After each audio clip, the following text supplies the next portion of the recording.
할렐루야. 우리 함께 사도신경으로 우리 신앙 고백하시면서 주님 앞으로 나아가겠습니다. 전능하사 천지를 만드신 하나님 아버지를 내가 믿사오며 그 외아들 우리 주 예수 그리스도를 믿사오니 이는 성령으로 잉태하사 동정녀 마리아에게 나시고 본디오 빌라도에게 고난을 받으사 십자가에 못 박혀 죽으시고 장사한 지 사흘 만에 죽은 자 가운데서 다시 살아나시며 하늘에 오르사 전능하신 하나님 우편에 앉아 계시다가 저리로서 산 자와 죽은 자를 심판하러 오시리라. 성령을 믿사오며 거룩한 공예와 성도가 서로 교통하는 것과 죄를 사하여 주신 것과 몸이 다시 사는 것과 영원히 산 것을 믿사옵나이다. 아멘. 찬송가 294장 우리 함께 찬양하시겠습니다. 294장 하나님은 외아들을 우리 함께 찬양하시겠습니다.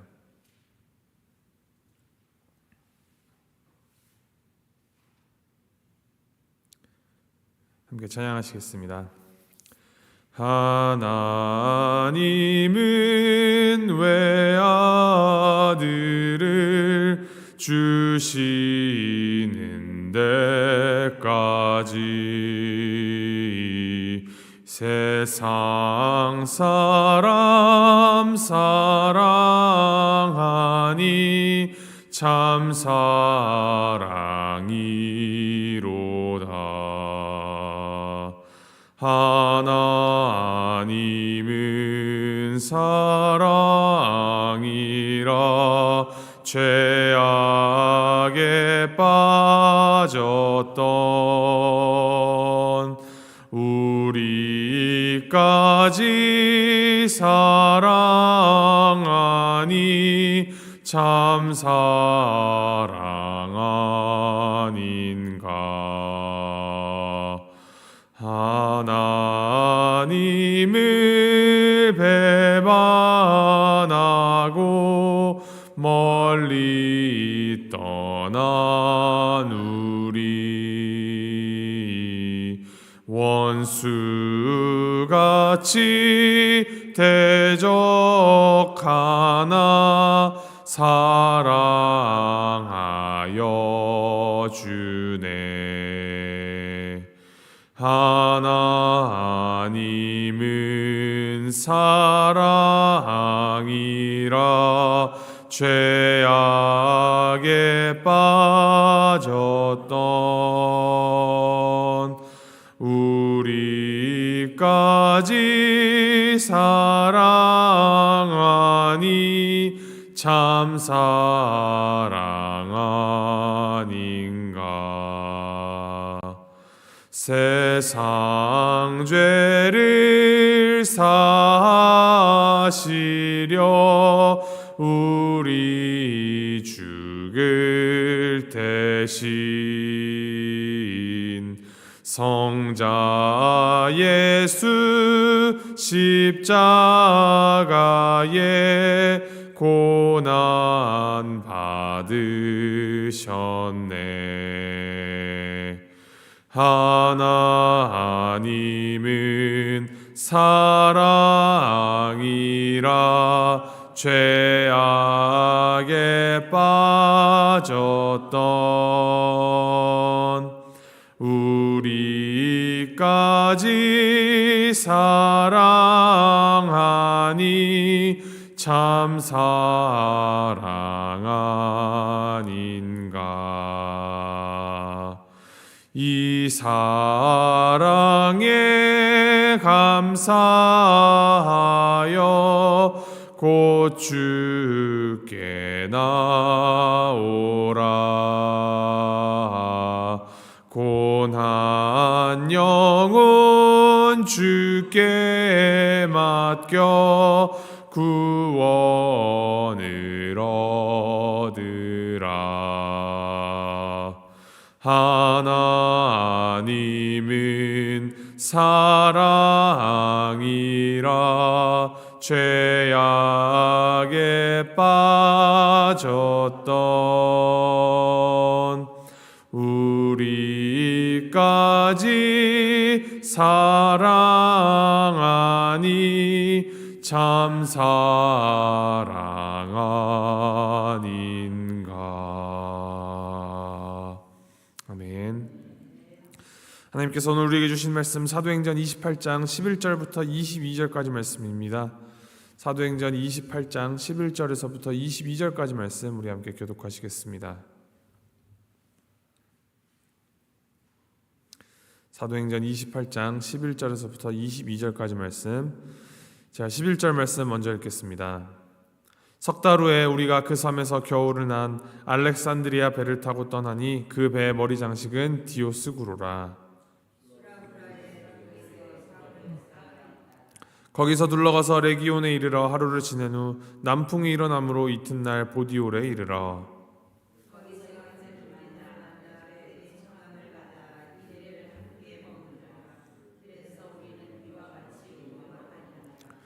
그곳 형제들이 우리 소식을 듣고 앞비오 광장과 트레이스 타베르네까지 맞으러 오니 바울이 그들을 보고 하나님께 감사하고 담대한 마음을 얻으니라.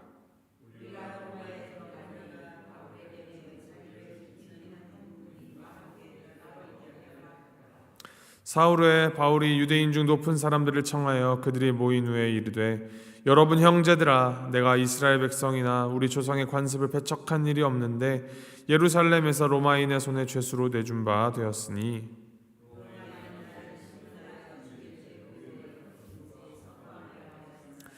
유대인들이 반대하기로 내가 마지못하여 가이사에게 상소함이요 내 민족을 고발하려는 것이 아니니라.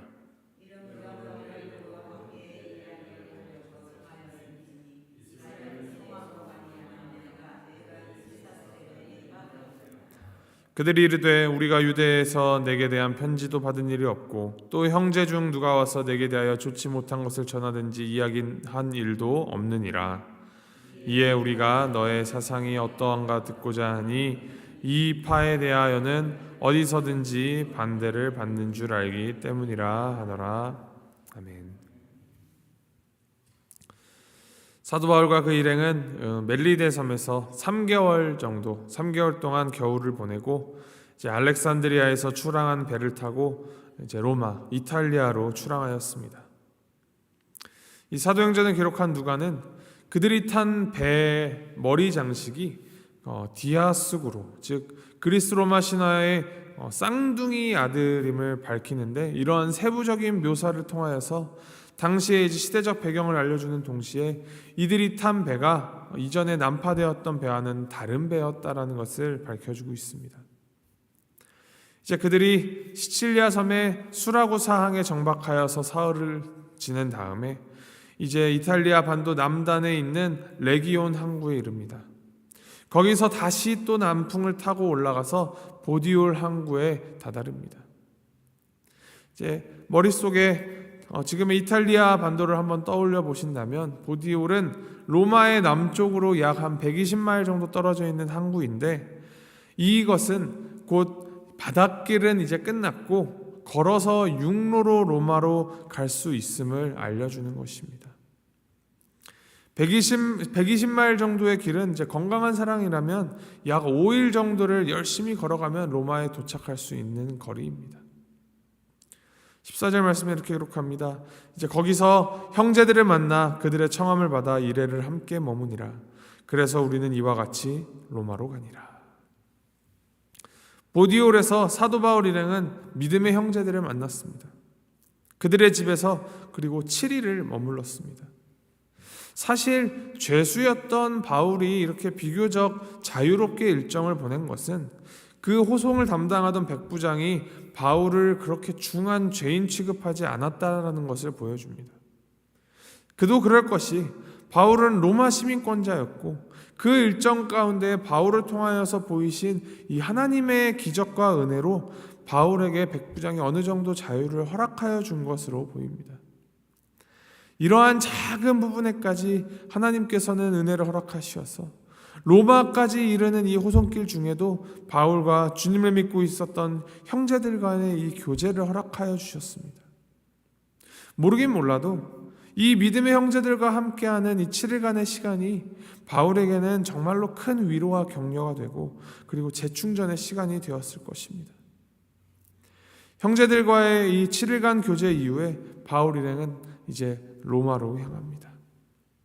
로마의 형제들은 바울의 도착 소식을 듣고 로마에서 두 곳으로 마중을 나옵니다. 15절 말씀에 이렇게 기록합니다. 그곳 형제들이 우리 소식을 듣고 앞비오 광장과 트레이스 타베르네까지 맞으러 오니 바울이 그들을 보고 하나님께 감사하고 담대한 마음을 얻으니라. 트레이스 타베르네라는 이 말은 세계 숙소라는 뜻이며 로마에서 약 한 30마일 정도 떨어진 곳에 있습니다. 앞비오 광장은 로마에서 한 40마일 정도 떨어진 곳이며 남부 이탈리아에서 로마로 들어가는 큰 길 중에 있는 광장입니다. 이 앞비오 광장에서 로마까지 이르는 길을 이제 앞비오 대로라고 하였는데, 이 앞비오 대로는 로마의 장군들이 전쟁에서 승리하고 돌아올 때 개선 장군으로서 환영받으며 들어가는 길이었습니다. 사도 바울은 비록 미결수, 황제 앞에서 재판을 받아야 할 죄수의 신분이었지만 전쟁에서 승리하고 로마로 들어가는 이 개선 장군과 같은 모습으로 앞비오 광장을 지나갑니다. 어떤 소식보다도, 전쟁에서 승리했다는 그런 복된 소식보다도 더 값지고 복된 소식, 주님의 복음을 들고 로마로 들어가는 길입니다. 주님께서 이 다메섹 도상에서 바울을 부르시고 바울이 땅끝까지 이르러 증인이 되리라 라는 주님께서 주신 이 사명을 다하기 위하여서 당시 세계의 심장부인 로마로의 입성을 이제 코앞에 두고 있는 것입니다. 로마에 있는 형제들의 환대를 받으며 로마로 향하는 바울의 마음, 예루살렘에서 결박되어 2년 수개월이 지날 때까지 하나님의 그 세밀하신 인도하심으로 감개무량하였을 것입니다. 바울이 로마의 형제들을 보고 하나님께 감사한 이유, 그것이 무엇이겠습니까? 그가 담대한 마음을 얻은 이유가 무엇이었겠습니까? 그동안 결박과 매맞음, 배고픔, 난파되고 배가 부서지고 죽음의 위기 가운데에서도 여태까지 신실하게 세밀하게 인도하여 오신 하나님의 은혜를 그가 깨달았기 때문입니다. 그 은혜 때문에 그의 마음은 이제 로마로 들어가는 그 앞에서 담대하여질 수 있었습니다. 그렇게 로마로 입성한 바울은 죄수의 신분으로 들어오게 되었습니다. 하지만 그는 여타 다른 이제 범죄자들과 다른 흉악범은 아니기 때문에 가택연금, 집에 갇혀서 그런 형태로 로마에서 지낼 수 있도록 허락받았습니다. 17절을 보면 로마 도착 사흘 후에 유대인 중 높은 사람들, 아마도 이 회당장들을 바울이 청하여서 그의 집에 모이게 하였습니다. 그리고 죄수였던 바울이 그들 앞에서 자기 변호를 합니다. 나는 우리 조상의 관습을 배척한 일이 없었다. 내가 예루살렘에서 억울하게 죄수가 되었지만 이 로마 법정도 신문 끝에 나의 무고를 인정하고 석방하려고 했었다. 그런데 유대인들이 나의 석방을 반대하여서 어쩔 수 없이 내가 가이사에게 상소를 하였고 그래서 내가 여기 왔다라는 그 연유를 이제 유대인들의 높은 자들에게 설명을 합니다. 이 말을 들은 이 유대인들의 높은 자들, 이 로마의 유대인들은 왜 예루살렘의 유대인들이 바울의 석방을 반대하였는지 궁금했을 것입니다. 그래서 그들은 유대에서 바울에 대한 편지도 받은 일이 없고 또 유대인의 형제 중에 누가 건너와서 바울에 대하여서 좋지 못한 것을 전하든지 이야기한 일도 없었다라고 그렇게 설명하면서 이제 바울의 이야기에 귀를 기울여 줍니다. 그래서 바울은 그들에게 이제 자신이 여기에 온 것은 자기 민족을 고발하려는 것이 아니라 이스라엘의 소망 때문이다라고 말합니다. 이스라엘의 소망이 무엇입니까? 여호와 하나님께서 조상들 대대로 약속하신 대로 기름 부은 자 메시아 그리스도를 통하여서 민족을 이 이방 가운데 구원하시고 영원히 견고한 나라를 세우시고자 하는 그 하나님의 약속을 내가 증언하기 위하여 왔다라는 것입니다. 즉 예수 그리스도를 전하고 예수 그리스도의 나라를 세워가는 것을 증언하기 위함이었으며, 이제 당시에 세상 끝이라 여겨졌고 또 그리스 로마 이 헬레니즘 문화권 가운데 세상의 중심으로 여겨지던 로마의 이 심장부에서 내가 예수 그리스도를 전하기 위하여 오게 되었다라는 것을 말합니다. 하나님의 사람은 이 하나님의 뜻에 따라 우리가 다 할 수 없는 거대하고 위대한 하나님의 구원 계획을 전하고 또 우리의 참된 소망이 무엇인지를 전하기 위해 부르심을 받았고 또 보내심을 받은 자들입니다. 그러나 부르심이나 보내심이라고 해서 이것이 꼭 그렇게 거창한 것만을 말하지 않습니다. 우리가 오지에 선교사로 나가는 것만 이 하나님의 부르심이다, 하나님의 보내심이다라고 말하지 않습니다. 주님을 믿는 모든 그리스도인들, 모든 크리스찬들은 주님은 부르셨고 또 보내셨습니다. 고로 모든 사람에게는 주님께서 주신 사명이 있는 것입니다. 사명이 없는 소명, 주님의 부르심은 없습니다. 우리 모두를 하나님의 자녀로 예수님을 통하여서 주님께서 부르셨는데 그 부르심은 사명 없이 부르시는 것이 없다라는 것입니다. 우리를 하나님의 자녀로 부르셨을 때 다 주님께서 각자에게 사명을 주셨습니다. 그리고 그 사명을 받았고 그 사명을 받고 살아가도록 주님께서는 매 순간순간 은혜로 함께하여 주십니다. 그러한 믿음의 삶 가운데에서 하나님께서는 하나님의 구원을 보여주시고 또 그 구원의 복된 소식이 퍼져나가기를 기대하시며 그것을 이루어 가십니다. 사도 바울이 로마에까지 이르기까지 쉬운 여정은 아니었을 것입니다. 그러나 우리는 사도행전을 묵상하면서 매 순간순간 하나님께서 바울과 함께 하셨으며 그의 여정이 인간의 어떠한 것으로 기획되고 만들어진 것이 아니라 하나님의 주권적인 그 손 안에서, 섭리 안에서 거기까지 인도함 받았음을, 그리고 이제 바울은 그 보내신 하나님을 알고 예수 그리스도를 증언하기 위하여서 내가 왔다라고 선포하고 있습니다. 우리에게도 마찬가지입니다. 이곳 볼티모어까지 이르기까지 우리 각자가 다른 배경, 다른 스토리를 가지고 살아왔지만 이 자리까지 모인 것은 하나님의 부르심이며 하나님의 보내심입니다. 이것을 기억하시면서 오늘 이 자리로 나를 부르시고 또 우리를 부르신 우리 하나님 아버지를 생각하시면서 주님의 그 부르심 따라, 주님의 그 부르신 그 뜻 따라서 오늘을 살아가기로 결단하시길 바랍니다. 어쩌면 하나님의 그 뜻을 따라가는 모습이 내가 생각하는 것처럼 승승장구하고 개선장군처럼 탄탄대로를 걷는 길이 아닐지도 모르겠습니다. 오히려 그렇지 않을 가능성이 더 큽니다. 심지어는 바울처럼 쇠사슬을 찬 죄수의 신분까지 낮아지고 억압받고 비난받고 미움받고 또 욕을 들어먹는 자리일지도 모르겠습니다. 그럴수록 예수를 더욱 생각하십시오. 우리가 진정으로 예수님을 따라 이 예수 그리스도가 가신 그 길을 따라가기 때문에 얻는 미움과 비난이라면, 예수님으로 인하여서 더욱 낮아지는 것이라면 우리가 걷는 그 길이 맞는 길인 것입니다. 주님께서 말씀하셨습니다. 세상이 너희를 미워하면 너희보다 먼저 나를 미워한 줄을 알라. 그리고 그 말씀 우리가 꼭 붙잡고 그리할수록 더욱 주님 붙들고 우리는 나아가야 합니다. 우리에게 허락하신 이 구원의 은혜, 이것이 나 스스로, 나 자신에게서 끝나지 않고 계속하여서 흘러가도록, 계속하여 퍼져나가도록 전하는 것이 우리의 힘쓸 바요 우리의 사명입니다. 오늘 하루도 우리의 이 삶을 통하여서 삶 가운데 우리가 하는 모든 말들, 행동들, 표정까지도 예수 그리스도를 전하면서 살아가십시오.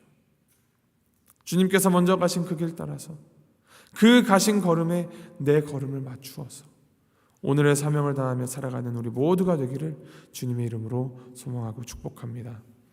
함께 기도하시겠습니다. 하나님 아버지, 성령 하나님의 임재로 시작하여 온 유대와 사마리아와 땅끝까지 이르러 내 증인이 되리라 하신 그 말씀을 이루어 가시고 그 약속을 이루어 가시는데 교회와 사도들을 통하여 역사하셨음을 보게 하시니 감사드립니다. 우리에게 은혜 부어주시고 소명을 주시고 사명을 가지고 살아가게 하시니 주님 감사드립니다. 영원하시고 신실하신 이 하나님의 은혜가 멈추지 않는 강물처럼 흐르고 흘러서 모든 민족이 구원을 얻기까지 쉬지 않으시는 그 하나님만을 의지하며 우리에게 맡기신 오늘 우리가 살아가는 이 자리 가운데에서 이 복음의 생수의 강물을 흘려보내도록 그 복음의 물줄기를 이어가서 메마른 영혼들에게 참 생명을 전해주는 우리가 되도록 주님 인도하여 주시옵소서. 이 사명을 가지고 살아갈 때 우리가 하는 이 모든 말과 행동들 가운데 예수 그리스도가 묻어나오게 하시고 예수 그리스도를 전할 수 있게 하여 주시며 우리가 믿는 자답게 구원받은 자답게 사명을 이루는 자답게 오늘을 주님만 의지하며 살아가도록 주님 붙들어 주시옵소서. 감사드리며 이 모든 말씀 우리 주 예수 그리스도의 이름으로 기도합니다. 아멘. 하늘에 계신 우리 아버지여, 이름이 거룩히 여김을 받으시오며 나라의 마옵시며 뜻이 하늘에서 이룬 것 같이 땅에서도 이루어지이다. 오늘날 우리에게 일용할 양식을 주옵시고 우리가 우리에게 죄 지은 자를 사하여 준 것 같이 우리의 죄를 사하여 주옵시고 우리를 시험에 들게 하지 마옵시고 다만 악에서 구하옵소서. 대개 나라와 권세와 영광이 아버지께 영원히 있사옵나이다. 아멘.